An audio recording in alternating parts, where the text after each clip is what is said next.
Captain Thaddeus Blackwood pushed open the familiar front door of his modest two-story home, expecting to hear the thundering footsteps of his 8-year-old daughter Persephone racing down the stairs to greet him. The house was eerily quiet. He dropped his military duffel bag and called out her name, but only silence answered back. Following a faint sound from the backyard, he stepped outside and saw something that made his blood run cold. There, partially hidden beneath weathered wooden planks in his own garden, was a freshly dug hole, and from deep within that earthen pit came a weak, trembling voice. "Daddy, is that you? Please get me out of here." 3 years earlier, Captain Thaddeus Blackwood had been one of the Army's most decorated Special Operations officers. His service record was impeccable: multiple tours in Afghanistan, commendations for valor under fire, and the unwavering respect of every man who had served under his command. When the orders came for an extended deployment to lead a classified operation in hostile territory, the decision tore at his heart. Leaving Persephone meant missing birthdays, school plays, and countless bedtime stories that had become their sacred ritual. Thaddeus was the kind of father who built elaborate fairy tale castles in their backyard sandbox, who spent Saturday mornings teaching his daughter to identify different bird species, and who never missed an opportunity to tell her she was the most important mission of his life. His fellow soldiers knew him as a man who carried his daughter's hand-drawn pictures in his tactical vest, right next to his heart, during the most dangerous operations. The night before his deployment, he had promised Persephone that no matter how long he was gone, he would always find his way back to her. "You're my North Star," he had whispered as he tucked her into her princess-themed bedroom. "No matter how far I go, you'll always guide me home." Those words would echo in his mind through 3 years of combat operations, sustaining him through the darkest moments when survival seemed impossible. Persephone Blackwood had been the light of their neighborhood, a precocious 8-year-old with an insatiable curiosity about the world and a smile that could melt the hardest hearts. She collected interesting rocks, wrote elaborate stories about magical kingdoms, and had convinced her father to plant a butterfly garden so she could document the different species that visited their yard. Her bedroom had been her sanctuary, walls painted soft lavender, shelves lined with books about mythology and adventure, and a window seat where she would spend hours reading and watching the world outside. She had a special ritual of drawing pictures for her father, hiding them in his military gear so he would find surprises during his missions. Her latest passion had been archaeology, inspired by stories of ancient civilizations, and she had begun her own excavation site in their backyard sandbox. The morning her father left for his extended deployment, Persephone had stood brave and tall, fighting back tears as she handed him a specially made care package filled with her drawings, a lock of her hair, and a small stone from her rock collection. "This will keep you safe," she had said with the solemn wisdom that sometimes emerges from children. "And when you come home, I'll show you all the new things I've learned." It was a promise that would be twisted into something unimaginably cruel. The memories that sustained Thaddeus through 3 years of war were simple but precious. Sunday mornings when Persephone would wake him by crawling into his bed, insisting they make blueberry pancakes while still in their pajamas. The way she would run through their backyard sprinkler in summer, her laughter echoing off their fence as she danced in the spray of water. Her joy so infectious that neighbors would stop their yard work just to watch and smile. He remembered her fascination with their vegetable garden, how she would kneel beside him in the rich earth, her small hands carefully planting seeds while she chattered about everything and nothing. She would insist on checking the progress every single day, measuring each tiny sprout with a ruler and recording the growth in a notebook she kept specifically for garden science. Her enthusiasm for learning was boundless, her spirit uncontainable. Their evening walks around the neighborhood had been sacred time. Persephone would hold his hand and tell him elaborate stories about the families who lived in each house they passed, creating entire fictional histories based on the flowers in their gardens or the color of their front doors. Her imagination was limitless, her trust in the goodness of the world absolute. She moved through life with the confidence of a child who had never been given a reason to fear the people who claimed to love her. The deployment orders had arrived with the urgency that classified operations demanded. Thaddeus had 72 hours to arrange care for Persephone and report to his commanding officer. The mission was expected to last 12 to 18 months, though the nature of special operations meant it could extend indefinitely depending on field conditions. Cordelia Ravencroft had seemed like the perfect solution to his childcare dilemma. She was his deceased wife's sister, a woman who had always shown particular interest in Persephone during family gatherings. Cordelia lived in a beautiful Victorian home across town, worked as a respected art teacher, and had often expressed regret that she had never had children of her own. When she offered to take Persephone for the duration of his deployment, she had seemed genuinely excited about the opportunity. "Think of it as an extended sleepover," Cordelia had said with what appeared to be genuine warmth. "We'll do art projects, visit museums, maybe even take a vacation to the coast. Persephone will be so busy having adventures that she'll barely have time to miss you." Her enthusiasm seemed authentic. Her home was obviously well-maintained and child-friendly. And most importantly, she was family. Thaddeus had felt enormous relief that his daughter would be cared for by someone who shared their bloodline and claimed to love her. During the transition week, Cordelia had been everything a concerned guardian should be. She arrived each morning with carefully planned activities, art supplies for creativity sessions, educational books matched to Persephone's reading level, and detailed schedules that balanced learning with recreation. She showed genuine interest in Persephone's butterfly garden project, and even suggested they expand it to include a section for herbs and medicinal plants. Persephone had warmed to her aunt quickly, charmed by Cordelia's knowledge of art history and her promise to teach her watercolor painting techniques. They spent hours discussing Persephone's favorite mythology books, with Cordelia sharing additional stories from Greek and Roman legends. To Thaddeus, watching them together, it seemed like the ideal arrangement, family bonding over shared interests with genuine affection on both sides. The night before his departure, Thaddeus had watched Cordelia help Persephone pack her favorite belongings, carefully explaining how they would set up a special area in her guest room. Cordelia had even brought photo albums to document their time together, promising to send regular updates so Thaddeus wouldn't feel disconnected from his daughter's daily life. As he hugged Persephone goodbye, he felt peace knowing she would be not just cared for, but genuinely loved and enriched by the experience. The transformation began within a week. Cordelia's warmth evaporated without witnesses. Art projects disappeared, replaced by harsh criticism and bizarre punishment rituals. Cordelia introduced earning, basic privileges, food, warmth, even indoor sleeping required perfect obedience to arbitrary, constantly changing rules. When Persephone inevitably failed, punishments escalated from isolation to psychological torture. The first night in the garden shed was framed as wilderness survival training. When Persephone cried, Cordelia said weak children disappointed soldier fathers, and she was receiving special strength training. The manipulation was methodical, designed to make cruelty seem like love. What followed was a systematic campaign to erase Persephone's humanity and replace it with animalistic survival instincts.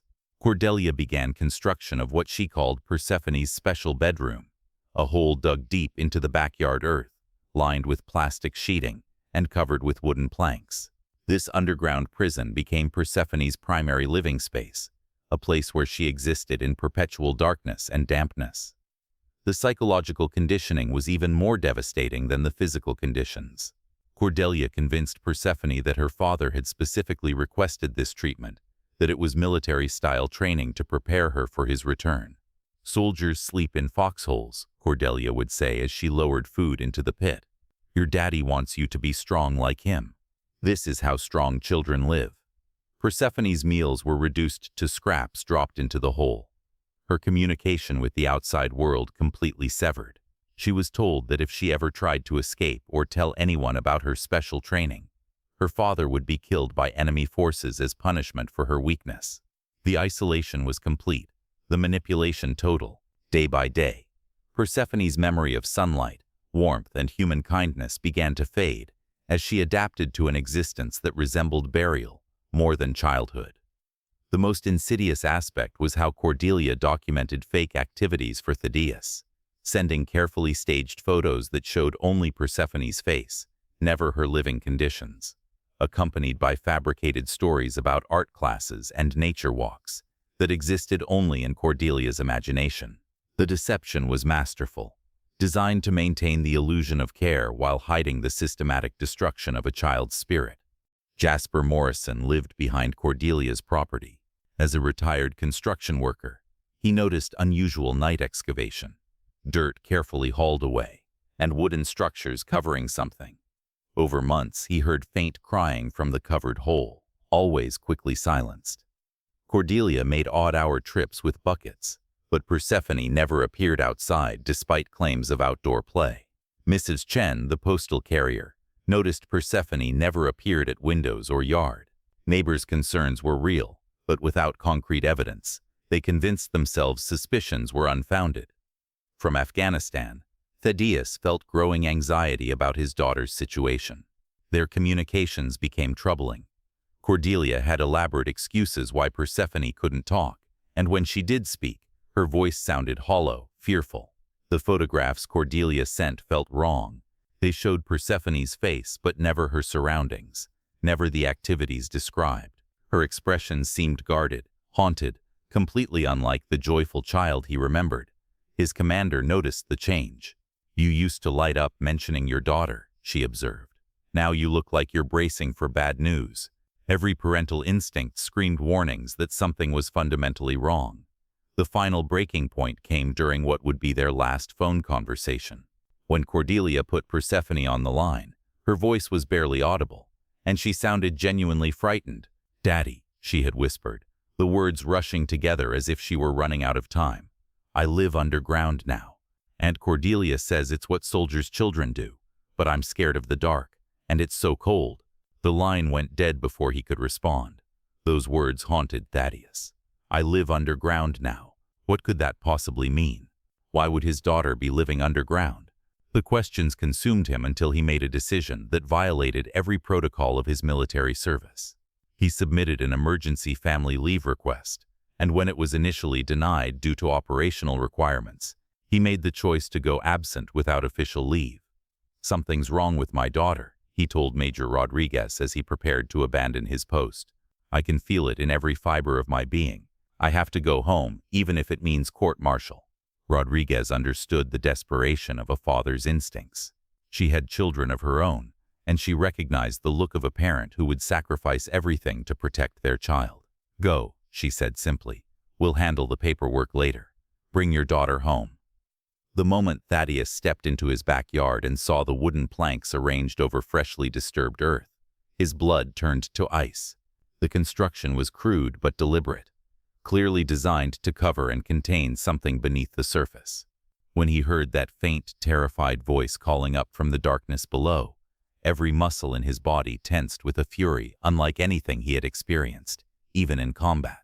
Ripping away the wooden planks with his bare hands, he revealed a hole approximately 6 feet deep, lined with plastic sheeting, and containing a small figure huddled in the corner.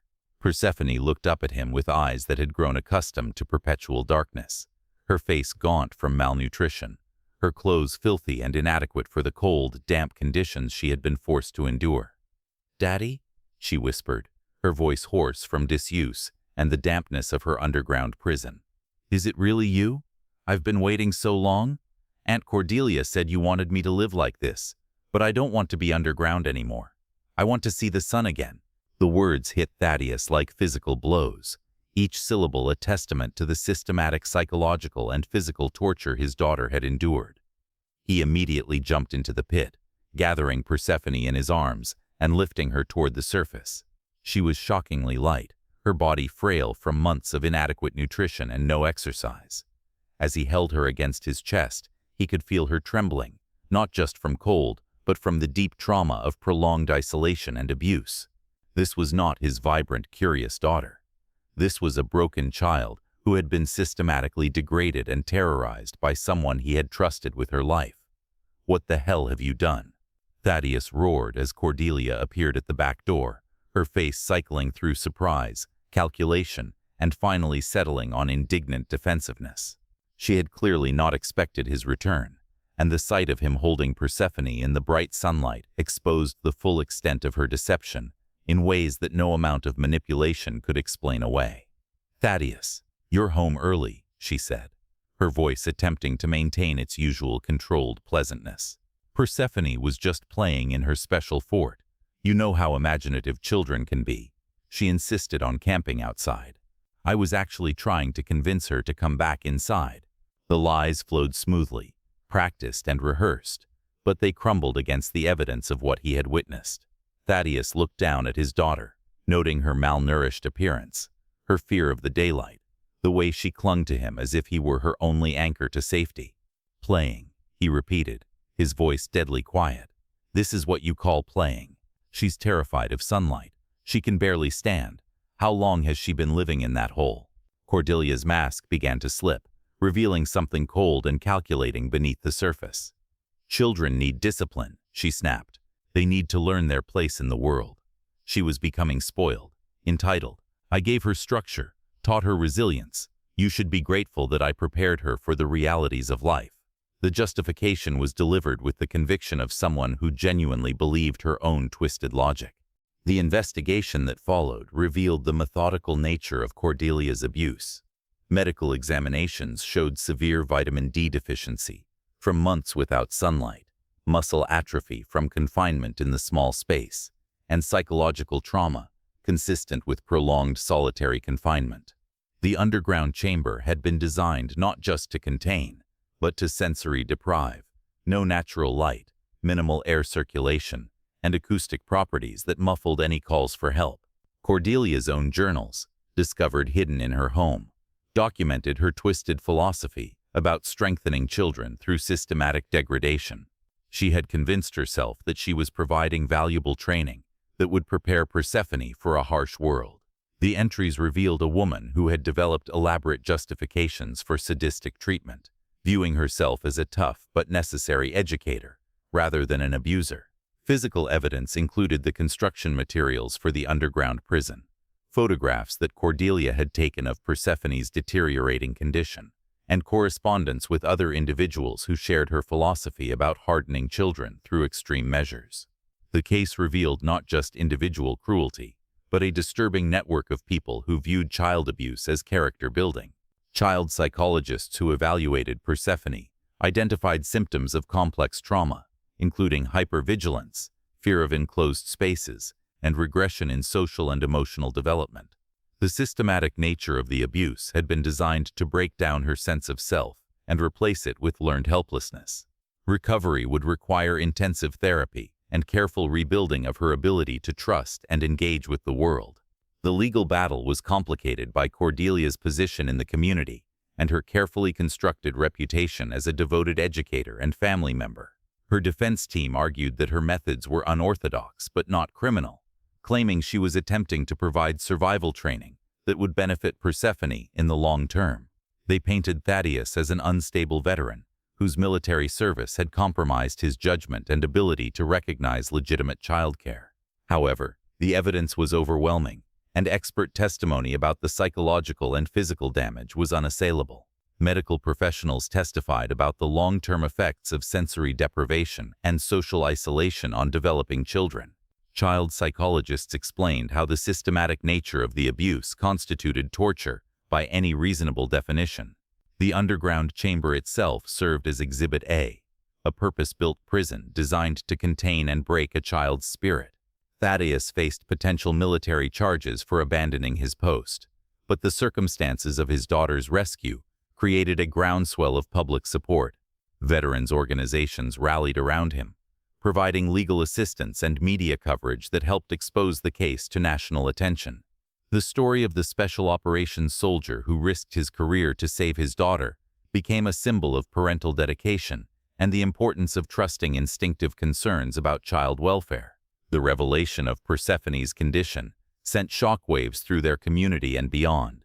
The story broke nationally when photographs emerged of the underground chamber and medical reports detailing the extent of her physical and psychological injuries. The image of an 8-year-old girl being lifted from what essentially amounted to a buried coffin became a powerful symbol of hidden child abuse and the importance of speaking up when something seems wrong. Support came from unexpected sources. Fellow military families shared their own stories of deployment, anxiety, and the vulnerability of leaving children in others' care. Child advocacy organizations used Persephone's case to push for enhanced oversight of informal guardianship arrangements, particularly for military families whose service requirements create unique childcare challenges. The neighbors who had suspected something was wrong but failed to act faced their own reckoning with guilt and regret. Jasper Morrison became a vocal advocate for community responsibility in child protection, speaking at local schools and community centers about the importance of reporting suspicions rather than hoping someone else will act. Mrs. Chen worked with Postal Service management to develop protocols for mail carriers to report potential child welfare concerns. The collective shame of those who had remained silent became a catalyst for systemic change. New training programs were developed for educators, healthcare providers, and community members to recognize signs of abuse and understand their responsibilities for reporting concerns. Persephone's suffering became the foundation for preventing similar tragedies in other families. Cordelia Ravencroft was ultimately sentenced to 25 years in prison for aggravated child abuse, false imprisonment, and psychological torture. The trial revealed that Persephone was not her first victim. Investigation uncovered evidence of similar treatment of other children in previous years, cases that had been covered up through intimidation and legal maneuvering. The systematic nature of her abuse was recognized as evidence of a dangerous predator who had used her respected position to access and harm vulnerable children. During the sentencing hearing, Thaddeus read a victim impact statement that focused not on vengeance, but on the long journey ahead to help his daughter heal and reclaim her childhood. "You tried to bury my daughter alive," he said, looking directly at Cordelia. "You stole her sunshine, her laughter, her trust in the world. But children are stronger than you knew, and love is more powerful than hate. She will recover, and she will thrive, despite everything you did to break her." Persephone, now able to tolerate being indoors and around people for short periods, was present for the verdict reading. When the judge announced guilty verdicts on all counts, she didn't cheer or show relief. Instead, she simply reached over and took her father's hand, while sitting in natural sunlight streaming through the courtroom windows, something she hadn't been able to do for months. Recovery was neither quick nor simple. Persephone required months of gradual light exposure before tolerating daylight. She had severe anxiety around confined spaces and needed extensive therapy. Simple activities, sleeping in a bed, eating at a table, playing outside, had to be relearned with psychological support, but progress came in meaningful moments.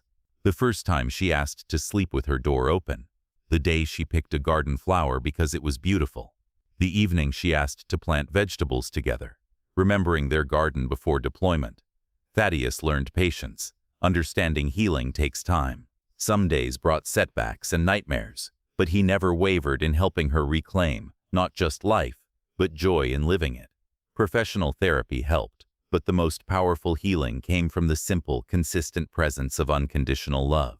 Every morning when Persephone woke up in her own bed, in her own room, with sunlight streaming through her windows, was a victory over the darkness that had nearly consumed her spirit.